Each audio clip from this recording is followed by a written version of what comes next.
A very good evening and thank you so much for joining us tonight on BeeTv News at 6, reaching you live in Benin City, the Edo State capital, Nigeria. I am Oluwarotimi Oguniyi. And before the news in details, here are the highlights we have for you tonight.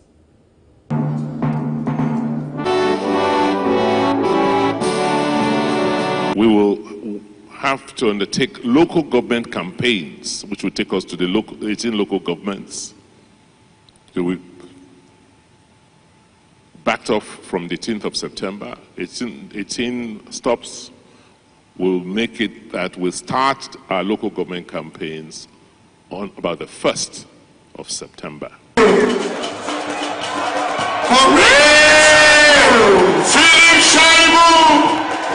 his knee to recognize the presence of God. Where prominent sons and daughters of these and men, both at home and abroad, we are lending money to support the security architecture which prominent and people were putting in place. People make the nation. We go gather for the people only more than $1,000.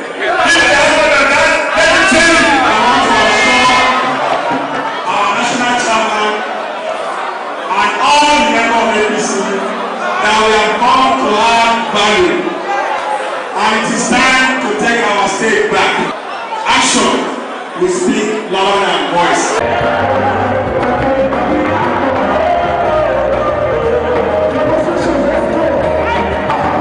I will want the youth to know that you can be who you want to be, only to the extent you are consistent, and you must do what is right at all times. If anybody comes to you to disrupt this democracy, they want to destroy your future. Here as a committee is that the IOCs have a backlog of gas flare penalty, as stated clearly by NUPRC. And we want a detailed presentation of that to this committee. Please take note. I think, Mr. Chairman, what we need to do, maybe we need to sit down with the NUPRC and discuss with them heart to heart what are their challenges.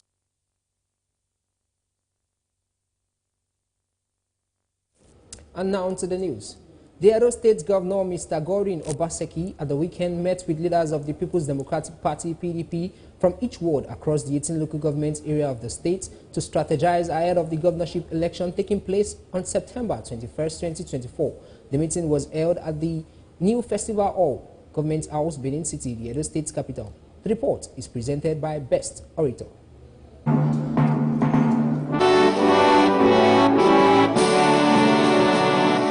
The stakeholders meeting of the People's Democratic Party called at the instance of the leader of the party in the state and governor of Edo State, Mr. Godwin Obaseki, had in attendance leaders from the senatorial, local government and wards level, who include a former Minister of Foreign Affairs, Chief Tom Ikimi, Speaker Edo State House of Assembly, Right Honorable Blessing Agbebaku, Senator Clifford Odia, State Party Chairman Dr. Tony Azingbemi, PDP governorship candidate Dr. Aswe Ighodalo, PDP Director General of the Campaign Council, Honorable Matthew Idwoyekeme, former Chief Whip, Edo State House of Assembly, and Coordinator of the PDP Campaign Council in Esako Federal Constituency, Honorable Barrister Pascal Ugbome, local government chairman, members of Edo PDP Working Committee, and 7 commissioners, amongst others. Governor Obaseki, who expressed the party's readiness for the forthcoming election, thanked the party leaders for their commitment, dedication, and courage, which has kept the party together as one strong, united, and indivisible party. He thanked all of them for rallying around the party to organize the ad hoc congress which produced the party candidate for the 2024 governorship election, Dr. Aswe Ighodalo. A person I have known for a very, very long time, over 4 decades.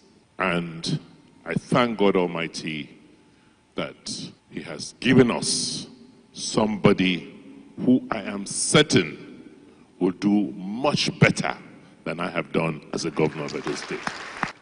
Because he has all the attributes. He has the integrity. He has the upbringing. One thing I never forget about him, when I called on him in 2008, Dr. Asolume Ighodalo said, "We want to pay to serve." And you can see how he has displayed that when he was convinced that it was worth his while to come and lead the people of Edo State. I cannot recall how many Nigerians in my lifetime have made the kind of sacrifice he decided to make so that he can come and serve his people. Obaseki said he was convinced that with the efforts they have put in, Asuengo Dalo will be the governor of Edo State come September 21 governorship election because PDP has all it takes to retain the seat of power in the state. He commended the Director General of the Campaign Council, Honorable Matthew Idwoyekeme, and members of the Campaign Council who have been working seriously on the ground. He further noted that they have been able to inaugurate the State Campaign Council, Local Government Campaign Council, and the World Campaign teams are all in place, and that the list of party agents in all the 4,519 polling units have been successfully uploaded in the INEC portal.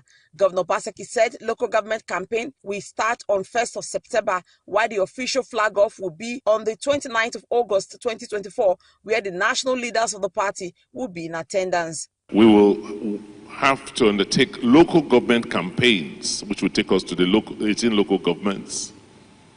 So we backed off from the 10th of September. 18 stops will make it that we'll start our local government campaigns on about the 1st of September. Therefore, we felt that we should flag off those campaigns on the 29th of August, Thursday, 29th of August, and invite the whole national PDP, national state PDP structure to Edo State to come and help us flag our campaign.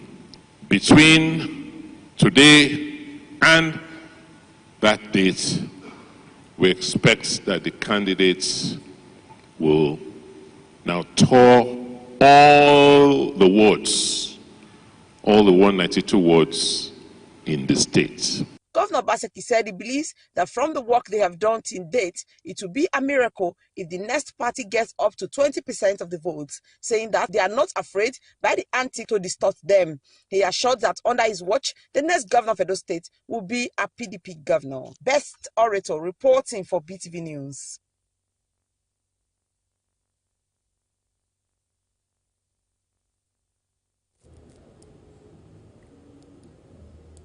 Ahead of the September 21st governorship election in Edo State and in a bid to further reaffirm the party's readiness for the election, the national leadership of the APC have formally inaugurated its National Gubernatorial Campaign Council. The inauguration was performed amidst a colorful and classic ceremony in Benin City by the national chairman of the APC, Alhaji Umar Abdullahi Ganduje. The newly reinstated Deputy Governor of Edo State, Honorable Philip Shaibu, along some leaders of the legacy PDP coalition, officially defected to join the APC. The report by Uyi Lambert is presented by Best Orator. Philip Shaibu on his knee to recognize the presence of Eromosele, aka Piccolo, Maleke Doumoye, and FX moderated one of the biggest campaign inauguration in the South in recent times. It was a gathering of the Eagles at the Edo State All Progressives Congress, a former inauguration of the National Gubernatorial Campaign Council in Benin City, which had in attendance party chieftains and leaders who include the APC National Chairman, Alhaji Dr. Umar Abdullahi Ganduje, the Governor of Cross River State, Basi Utu, his counterpart from Ondo State, Lucky Ayeda Tiwa, the party's National Secretary, Senator Ajibola Besiru, National Leader of the party in the state, Comrade Senator Adams Eric Oshamale, National Woman Leader of APC, Dr. Mrs. Mary Alile, State APC Chairman Jarrett Tenebe, State Scribe, Engineer Lawrence Oka, Director General, APC Campaign Council, and former two-time Senator representing Edo South Senatorial District, Distinguished Senator Pharmacist Matthew Urohide, former Member House of Representatives and Director of Planning Committee, APC Campaign Council, Honorable Razak Bello Osaigi, Minister of Niger Delta Affairs, Engineer Abubakar Momo, former Deputy Governor and Edo South Coordinator of APC Campaign Council, Mr. Lucky Imaswen, and some former Edo State House of Assembly speakers. The APC gubernatorial candidate, Senator Mode Okpebolo, and his running mate, Right Honorable Dennis Idahosa, amongst others, were present. The National Campaign Council was then officially inaugurated by APC National Chairman Alhaji Umar Ganduje, with Basi Utu, the Cross River State Governor, Governor as the head. He stated it would be fitting for Edo State to be connected to the center of governance by voting the APC in the forthcoming elections. The next government, APC government, will appreciate, will respect, will coordinate, will work with the overall opinion.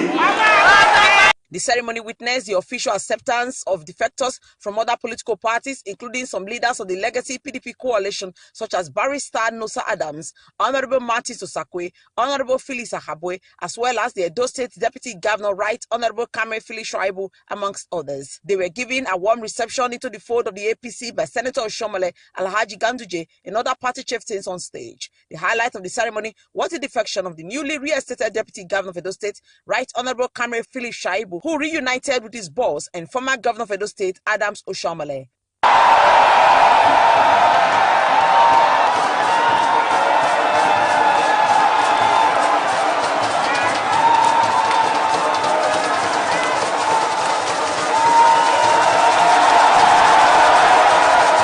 In a remark, the senator representing Edo North Senatorial District and Chairman APC Campaign Council, Senator Comrade Adams Eric Oshomole, welcomed the defectors to the APC, especially the Deputy Governor of Edo State, Right Honorable Kamel Phyllis Shuaibu. Senator Oshomole said that Edo people stand a chance now to take back the state. He said Senator Monday Okpebholo and Dennis Idahosa will not only replicate the massive infrastructural development that he brought on board when he was the Governor of Edo State, but will surpass his record. And daughters of things and men, both at home and abroad, we are lending money to support the security architecture which prominent and people were putting in place. People paying donation. You go get a contributed only 100,000. If there's more than that, let me tell you. But our own candidate contributed in millions.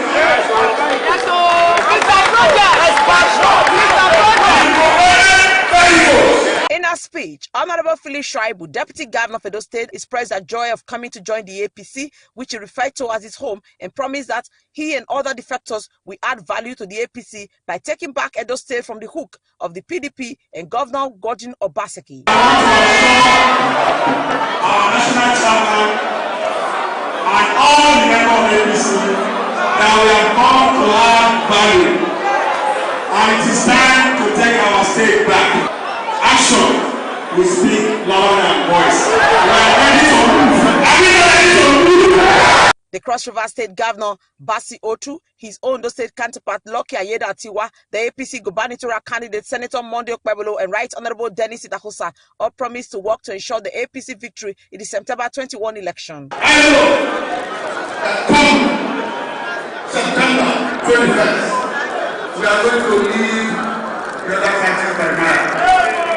I want to assure you that we will deliver on our mandate, and that mandate is to return Senator Monday and Honorable Dennis as Governor and Deputy Governor come September 2024. Our money, our business are taken away from the state. Our people are hungry. We will send them party.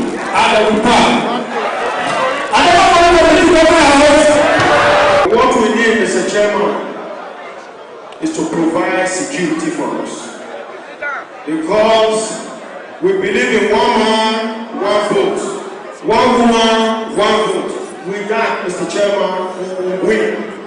But we need to protect our votes. A 1-minute silence was held to honor the late Police Inspector Akko, the security aide to Senator Monday Okpebholo, who lost his life in the airport attack.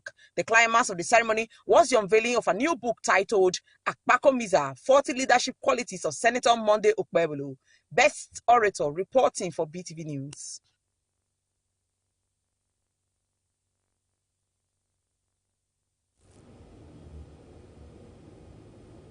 Moving on, party chieftains and leaders of the All Progressive Congress, APC, Women and Youth pour encomium on the candidacy of Senator Monday Okpebholo and Dennis Idahosa, reaffirming the duo are what the good people of Edo State need to pilot hope and good governance come September 21st, 2024.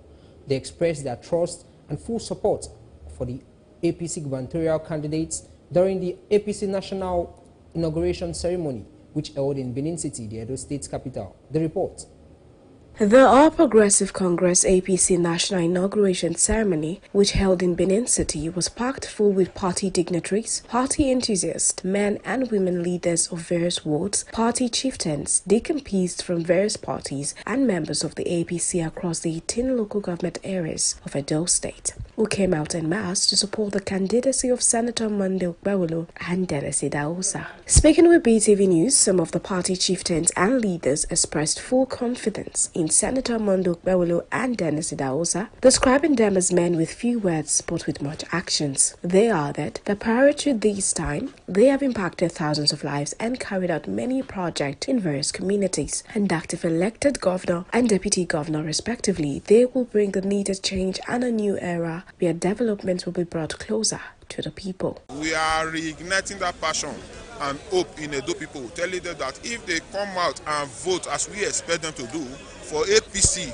come September 21st, everything as they saw under the leadership of Comrade Adams Aliyu Oshomole, the way Oshomole turned Edo from darkness into light, just like a miracle worker, the continuation is what Okpebholo is going to do. That is just the brief of what is going to happen. Mr. Okpebholo and Dennis will be a serious blessing to our state. They are going to govern this state with human feelings, or like what you are seeing now. They are going to have empathy for the people of the state, or like what you are seeing now. They will provide infrastructure, improve our infrastructure. We ensure that there is education for our people. What I think the people of Edo State should expect from Monday Okpebholo is accountability, transparency, and also bringing the good governance to the doorstep of the people. This is going to be a government by the Edos and for the Edos. So Edo people should be hopeful, and they should be ready to know that the government that is coming in is going to be a government that will respect their wishes, that we ask them what they want and they will deliver. Edo people should be happy that God has given them a servant that is going to serve them well, and I will rest assured that Edo will go to the next level. The women and youth were not left out, as they opined that the APC gubernatorial candidate, Senator Monday Okpebholo and Dennis Idahosa, is what Edo people need to renew the lost hope in good governance. They asserted the capacity of the APC governorship candidate, adding that electorate should expect nothing but a perfect administration if Senator Monday Okpebholo and Dennis Idahosa are elected as governor and deputy governor of Edo State come September 21st, 2024. You expect more of developmental stride and human empowerment, infrastructural development, will improve on education, name it. But I can tell you APC mean well for Edo State, and the electorate should be grateful that we are coming back on board. So for me, I feel like it's a new dawn for the youth, because the strength of every nation is the youth. Because I feel so far we have been in a system where the plans for tomorrow has not been laid down for us to see. So we just know that the renewed hope is with Monday Okpebholo and Dennis Idahosa. I know Senator Akpa is going to do well. So that's why you see everywhere around, a lot of persons are moving, crowd are everywhere, because we have trust on him. He's going to move Edo State forward. I know Okpebholo will do some wonders. What are the wonders? The cleansing in the state. We have a lot of roads that will come and clean, especially in security, education and health section. So by the grace of God, I know he will make it clear. Esoe Osemege reporting for BeeTv News.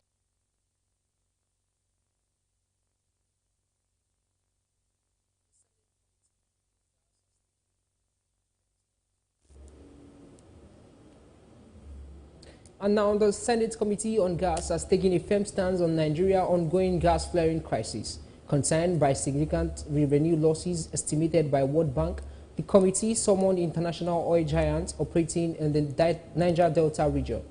These companies were grilled on their efforts to reduce environmental hazard and settle outstanding penalties. The report. Gas flaring has remained a major concern in Nigeria with all its attendant environmental hazard. The World Bank put the loss of potential revenue between $761.2 million and $893 million in 2022. Worried about a huge loss, the Senate, through its Committee on Gas, summons the international oil companies to explain the status of gas flaring in the Delta region and also account for outstanding penalties and backlog payments. On here as a committee is that the IOCs have a backlog of gas flare penalty, as stated clearly by NUPRC. And we want a detailed presentation of that to this committee. Please take note. And there is also non-compliance with the provisions of the PIA, specifically Section 232, which provides for commissioning, the procedure, the escrow account, and all of that. Mr. Chairman, what we need to do, maybe we need to sit down with the NUPRC and discuss with them heart to heart what are their challenges. Somewhere, somehow, I have an idea that something is not properly been done. Responding, the oil producer says they have reduced gas flaring by 97% and remain committed to achieving zero emission by the end of the year. We also have historically invested several billions of dollars into gas gathering systems, and we've seen our flaring come down by more than 97%. The Senate committee eventually resolved that it would embark on oversight to facilities to ensure compliance, warning that defaulters will henceforth face the full route of the law, even as it summoned two other companies, AGI and ExxonMobil, asking them to appear before it unfairly on Tuesday. Oluwarotimi Oguniyi, reporting for BeeTv News.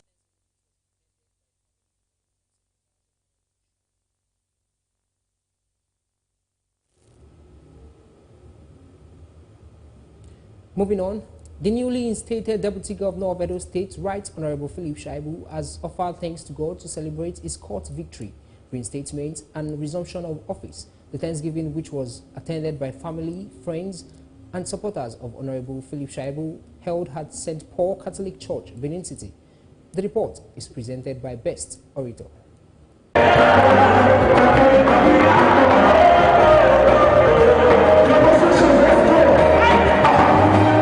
In the aftermath of the Benin Airport incident and his defection back to the APC, the reinstated Deputy Governor of Edo State, Right Honorable Philip Shaibu, held a grand but solemn Thanksgiving service at St. Paul's Catholic Church in Benin City. His family members, friends, and ardent supporters all came to felicitate with him for his victory at the Federal High Court and his survival of the deadly airport attack.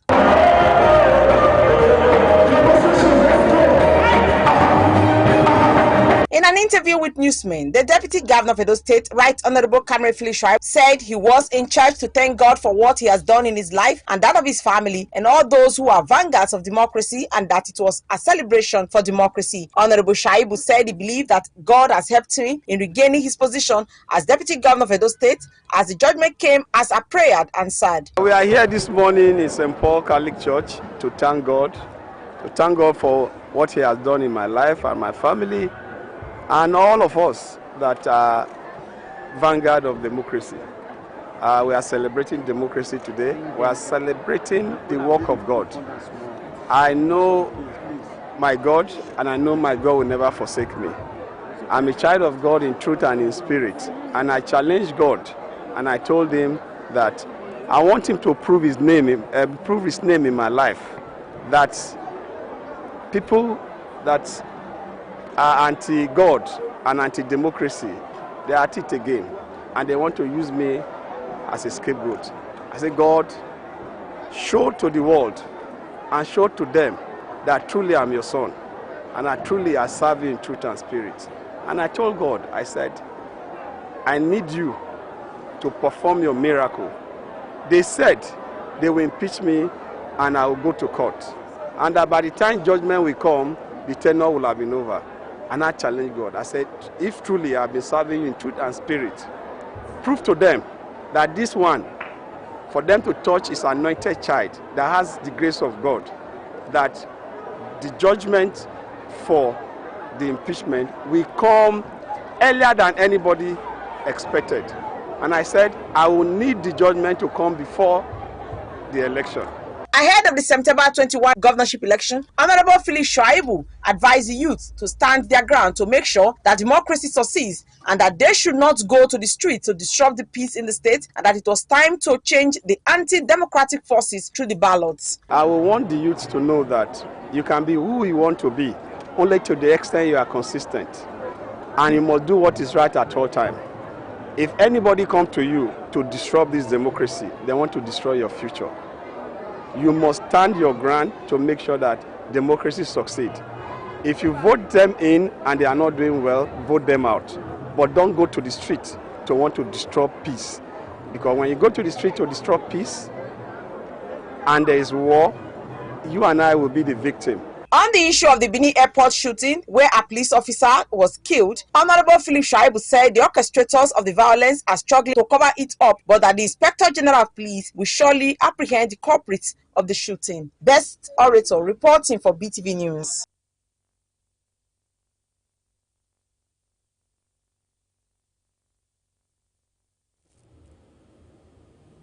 Moving on, the Nigerian Army has rewarded soldiers who demonstrated exceptional bravery during the dry season operation against Boko Haram insurgents in the northeast with houses.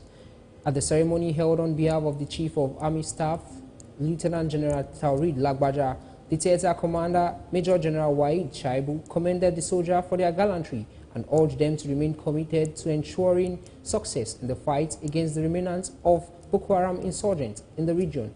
The report is presented by Gift Uwagboye.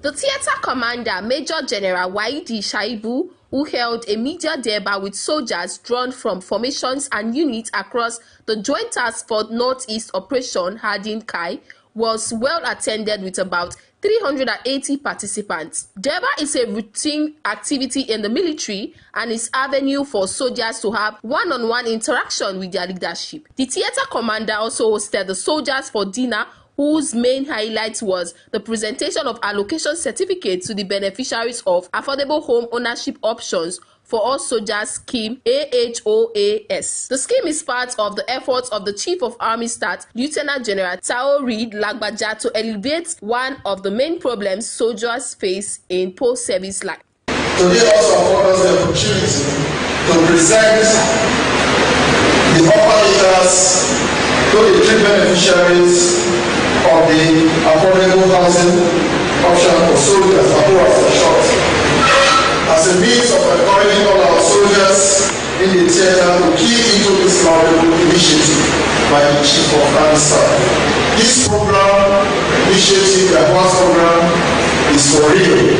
So I encourage each and every one of you as you be here to try and subscribe to that program. The selected beneficiaries were adjudged to have been consistent in the ways they have handled assigned tasks, especially in combat situations during the recent rounded-up dry season operation. Gifts Uwagbo reporting for BeeTv News. And now the price of beans, which is popularly consumed by many for their high nutritional value, have been on the increase. The soaring price of the rich staple food have been attributed to the increased rate of insecurity in the farmland and the high cost of transportation of this item. In this report, BeeTv News correspondents went around the popular New Benin market in Benin City to interview traders who spoke on the soaring price of beans currently, where they lamented on the price hike of the food item and appealed to the federal government for prompt intervention. The report is presented by Choice Ire. Well, to start with, I would say let the government look about the insecurity on those farmers that are trying to farm. A bean is the seed of several plants in the family of leguminous plants known as fabaceae, which are used as vegetables for human or animal food. They can be cooked in many different ways, including boiling, frying, and baking, and are used in many traditional dishes throughout the world. Additionally, beans are a strong plant-based source of protein, fiber, iron, and vitamins that offers many health benefits. Beans may be good for someone's heart, guts, and liver health. Beans are usually cooked or boiled with palm oil oils, spices, and seasoning and eaten either alone, along with rice, garri, or fried ripened plantains. Beans are common staple food among many Nigerians because of its nature to give a feel of satisfaction and fullness when eaten, especially among the country middle-class people. Recently, as with the prices of other staple food items like rice, the price of beans, which are different kind, have risen above most citizens' monthly payroll. When BeeTv news crew visited the popular New Benin market, some of the traders who spoke gave the current prices of beans per cup, per rubber and bag. For example, a cup of ordinary white beans now sells for between 500 to 550 naira, while the rubber sells at between 5,000 to 5,500 naira. A bag of white beans sells for as much as 200,000 compared to 70,000 or 80,000 naira before. As for brown beans, a cup is 600 naira, while a rubber now sells at between 6,000 to 6,700 naira. Also, the popular sweet tiny sized beans called uloka now sells at 600 per cup and 6,000 naira per rubber. The traders added that the bags of uloka beans and brown beans can now be purchased at 250,000 naira. However, they attributed the soaring prices of beans to the high cost of transportation due to high fuel pump price and the state insecurity in the farmlands, as well as adverse weather conditions such as flooding, where these nutritious staple food items are cultivated. They therefore appeal to the federal government to intervene in reducing the rate of food inflation by maintaining a favorable price regime and tackling insecurity as well as the flooding issues. These actions, they believe, will help to reduce hunger and feed the nation's poor. The rubber na 5,500. Now the medium size, na be 5,500. Everything today now, even though if they tell they say 5, make them buy and like that, they know they agree buy them. They say it too cost. Everything where they say is safe is too cost. Even rice safe. Like the brown beans, the cup is 550, while the rubber is 6,700. How much was it before?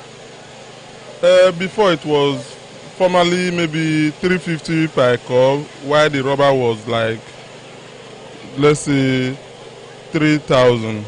But this thing just skyrocketed just like that. So then the white beans is 5,400 per rubber. Cup is 500.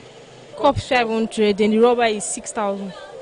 Then the white beans, cup is 500, then the rubber 5,500. Then brown beans is 6,000 per cup. It's 600 per cup. No, rubber 7,000. Many Nigerians hope that the implementation of favorable agricultural policies will help check the problems of soaring food prices. Joyce Ere reporting for BeeTv News. And now the Nigeria Security and Civil Defense Corps NFCDC Akwa Ibom State Command has arrested 9 suspected smugglers in connection with illegal dealing in petroleum products and impounded 3 trucks conveying 135,000 liters of product in Akwa Ibom.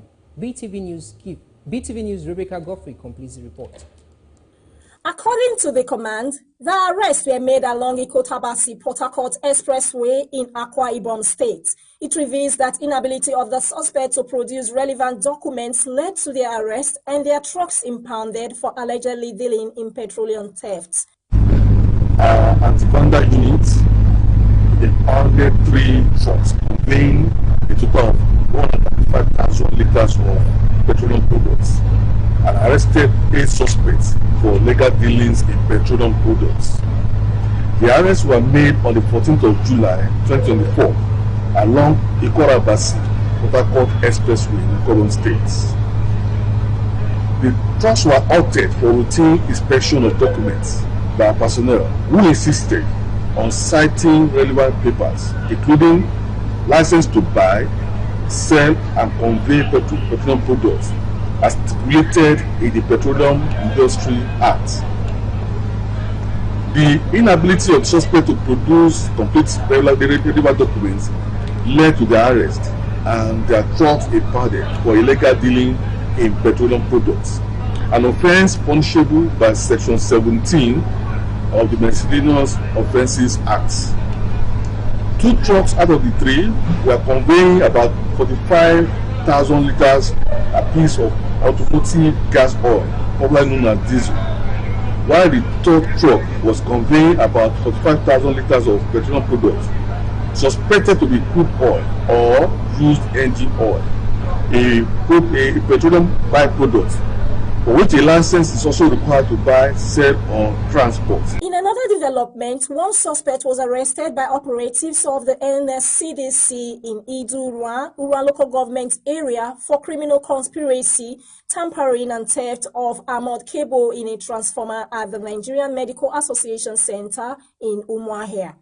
One suspect, Timothy Eta Mati, male, 48 years old, was arrested by our operatives on the 15th of July 2024 in Idu-Ruan local government of our government state for criminal conspiracy, tampering and theft of armored cable in a transformer at the Nigerian Medical Association Center in Uruan. The suspect is currently under investigation. He is believed to have connived with criminals to breach the security of the facility, where he was providing security, and some armor cables were vandalized and also stolen. The state commandant restated the commitment of the NSCDC to curtail all forms of illegalities, including vandalization of pipelines, illegal bunkering, adulteration of petroleum products, operating without a license, illegal refining, and others. The commandant warned against vandalism of public utilities, describing it as a crime against the society as it deprives everyone the common good they are meant to enjoy. The NSCDC commandant advised anyone seeking to venture into the oil and gas business should obtain the right license for their business engagement from the appropriate authorities. All the suspects, he said, would be charged to court as soon as investigations are completed. Rebecca Goffield reporting for BeeTv News. Moving on, the People's Democratic Party in Zamfara State says it will continue to promote and invest in education in the state so that children in the state can acquire sound education that would propel them for the future. The State Commissioner of Education, Science and Technology, Mr. Wandatu Madawaki, stated this during an inspection of ongoing construction at the School of Science Technology. The report is presented by Joyce Ire.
People's Democratic Party (PDP)-led administration in Zamfara State had an assumption of office declared a state of emergency in the education sector to reverse the negative index of poor enrollment, academic performance, and youth statistics of school children in the state.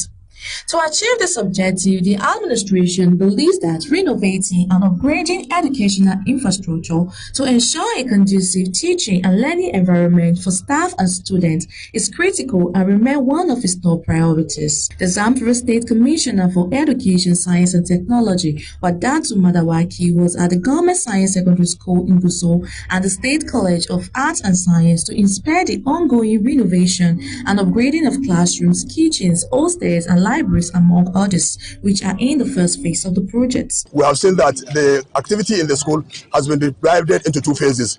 The first phase that we have seen the student hostels, the dining area, and the staff quarters, which have been renovated and upgraded.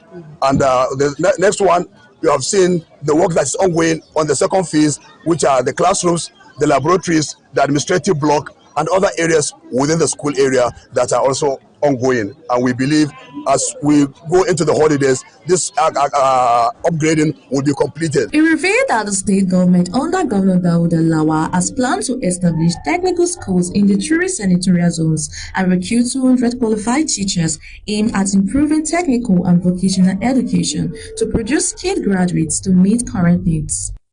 What we realized was that Zamfara State has issue of certificate-based education. But what we are saying, we have to have skills-based education.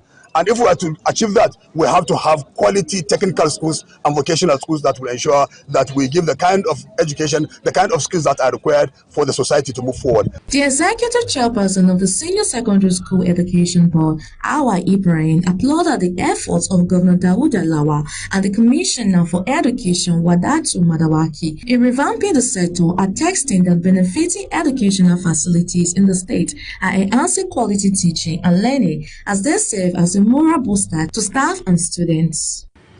Now we have political will on education, because it is only when we have leaders that like something to advance that will face squarely on renovating the entire environment of the learning status. The students on their part could not hide their joy as they expressed gratitude to Governor Dawood Lawa for giving them befitting facilities to carry out their academic activities with it. For them, it takes a man who has their best interests and is committed to empowering the youth educationally to invest in educational infrastructure. Joyce Ire reporting for BeeTv News. Moving on, the coalition of Northern Group have called on President Bola Ahmed Tinubu to reassess the economic situation and tax regime committee. Addressing journalists in Abuja, the national coordinator Jamilu Charanchi is also concerned about the inflationary trends that has affected the economy. The report. For decades, Nigeria's economic model had been based around exporting crude oils and importing almost everything else. The present economic challenge is reflecting the long-lasting neglect of the manufacturing and agricultural sectors. The coalition of Northern Group says government needs to be more proactive in its response to pro-people policies.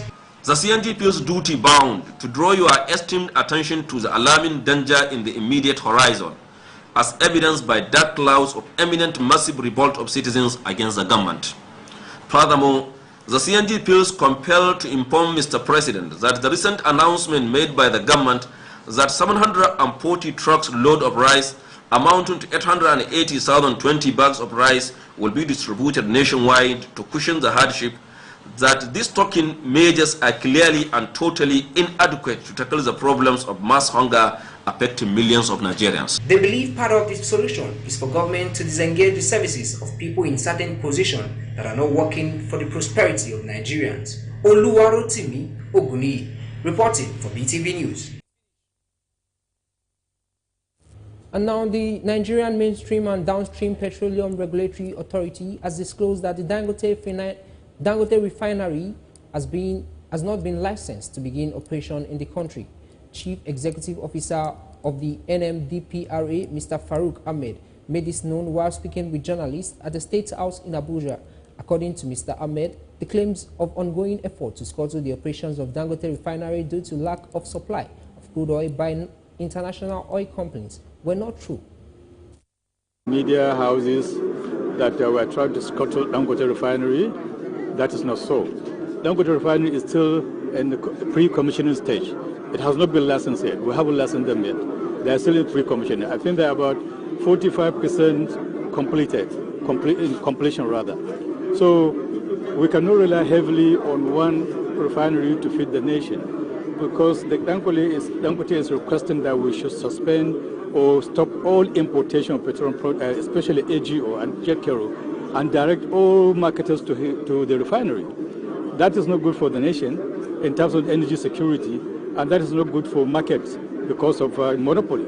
So in terms of quality, currently the AGO quality in terms of sulfur is the lowest as far as West African requirement of 50 ppm. Dangote refinery, as well as some modular refineries like Walter Smith refinery, Arada refinery, they produce between 650 to 1,200 ppm. So in terms of quality, their quality is much, much inferior to the imported quality.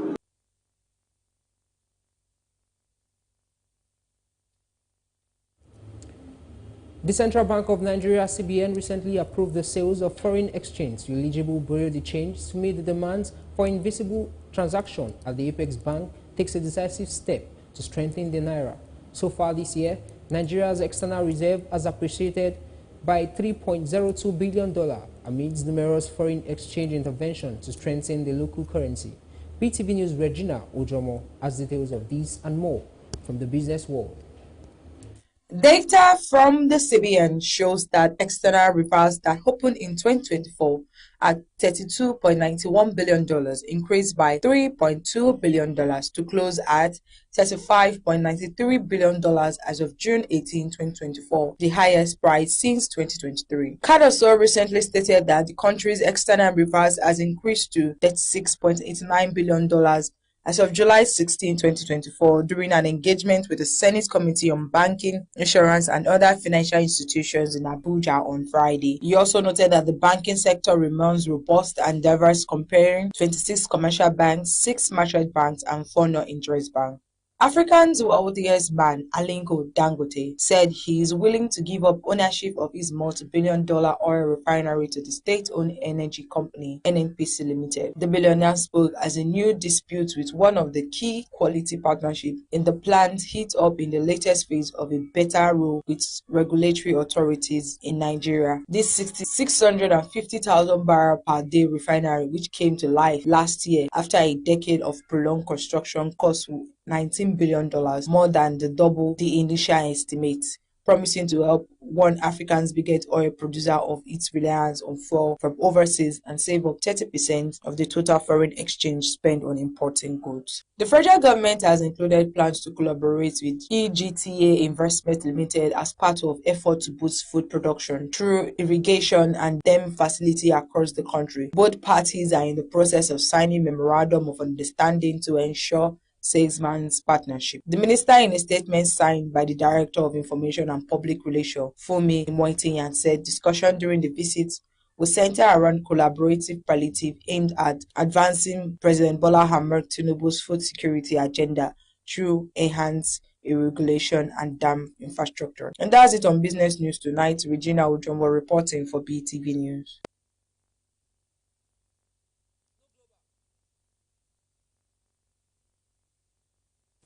And now to the global segment. Let's now join Rebecca Godfrey for global scenes.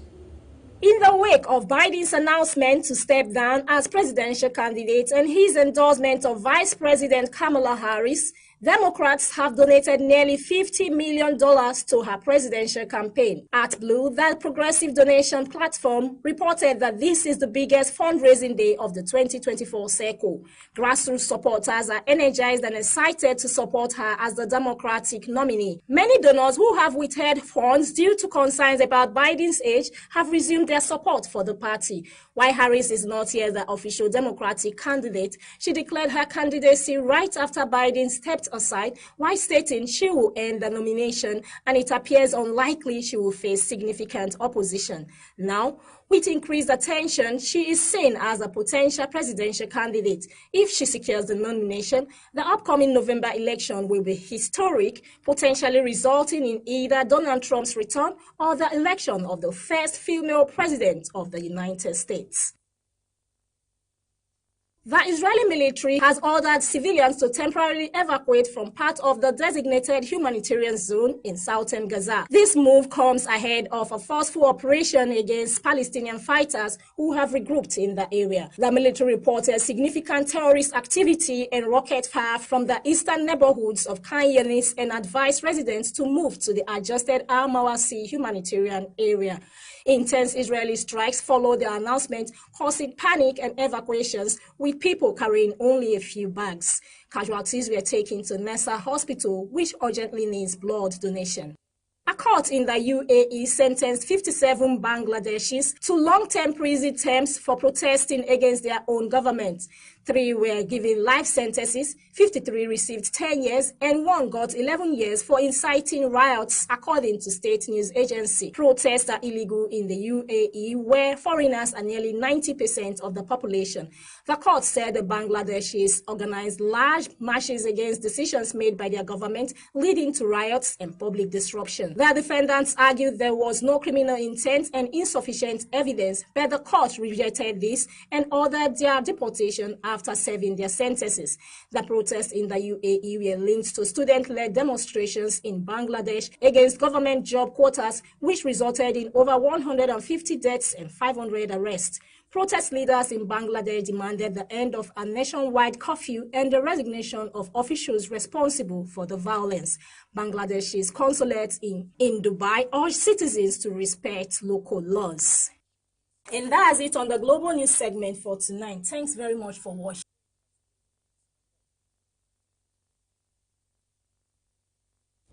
A doctor and talented hyperrealism artist, Fola David, has achieved a remarkable feat by setting a new Guinness World Record for the largest individual drawing.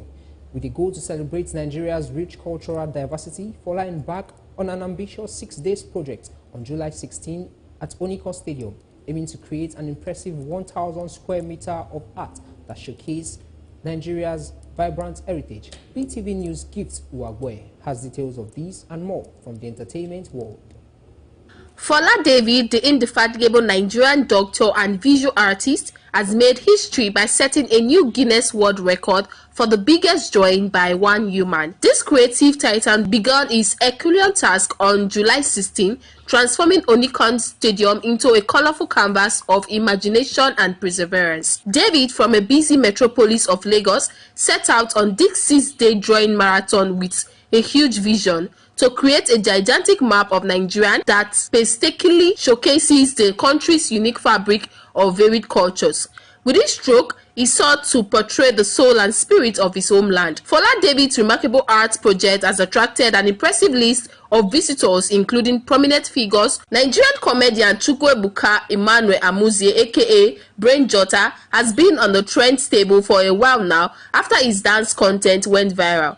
A new piece of information posted by the comedian has everyone looking for the singer of the song he used in the viral content. The veteran singer has been identified as a gentleman, Mike Ejega, and according to Brain Jota, he will give 2 million naira to the singer once he is found. Motion about the old man's step forward, Jota's kind gesture warmed the hearts of many social media users who have also pledged to contribute the money when the man is located. Lastly, on entertainment, American hip-hop star Cardi B has said, contrary to claims by controversial rapper turned podcaster Joe Budden that won't be releasing another album again, she has no plan of quitting music. Cardi B blasted Budden for criticizing her project rollout and made allegations of drug use against him. The Grammy-winning artist claimed Budden has been attacking her in the media and even pitting other female rappers around against her. She berated the podcaster for targeting her despite giving him a lap dance 2 times in Starlet during her days as an erotic dancer. Speaking in a recent X space with fans, Cardi B declared that she is not a quitter. She might procrastinate but will never quit music. That's it on entertainment news tonight. Gift Uwagbo reporting for BeeTv News. Thank you very much, Gift. Euro 2024 and the Copa America may be over, but there is still some exciting international football to come at the Olympic Games. This is because popular world football stars will be featuring for their nations at the Olympiad. Let's now join BeeTv sports correspondent Uyi Lambert for more of these and other exciting stories from the sports desk. The Paris 2024 action starts on Wednesday with matches taking place in 7 cities across France. Both the men's and women's finals will be played in Paris at Parc des Princes. Men's Olympic squad are made up of under 23 players with up to 3 overage players allowed, while women's squads have no age restrictions. From Lionel Messi to Alex Morgan, Ronaldinho to Ellen White, some of the world's biggest names have played football at the Olympics over the years. The 10 football players, both in the men's and women's football categories, to watch out for at the upcoming Paris 2024 Olympics include Julian Alvarez of Argentina, Marta of Brazil, Dallas Mavericks. In the finals, Tatum now finds himself on the cover of the 2K25 video game and has signed a new deal in Boston, which is reported to be one of the largest contracts ever offered to an NBA player. USA are targeting a 5th consecutive men's basketball gold medal with a 12-man squad filled with some of the NBA biggest names like LeBron James and Stephen Curry. And they also have a blend of new talent coming through, such as the 24-year-old Indiana Pacers guard Tyrese Halliburton, and the Minnesota becomes the first player to win the Open and US PGA Championship in the same year since Rory McIlroy in 2014. The American hit a stunning bogey-free 6 under 65 to finish on 9 under, took clear of his playing partner Rose, who shot a 67 in a fascinating duel in breezy conditions. For Rose, whose sole major remains his 2013 US Open triumph, it has been the closest he has come to lifting the claret jug 26 years after he finished joint 4th as a 17-year-old to win the silver medal as low amateur. And that's about it on the Sport News segment tonight on BeeTv News. I'm Uyi Lambert. Thanks for watching.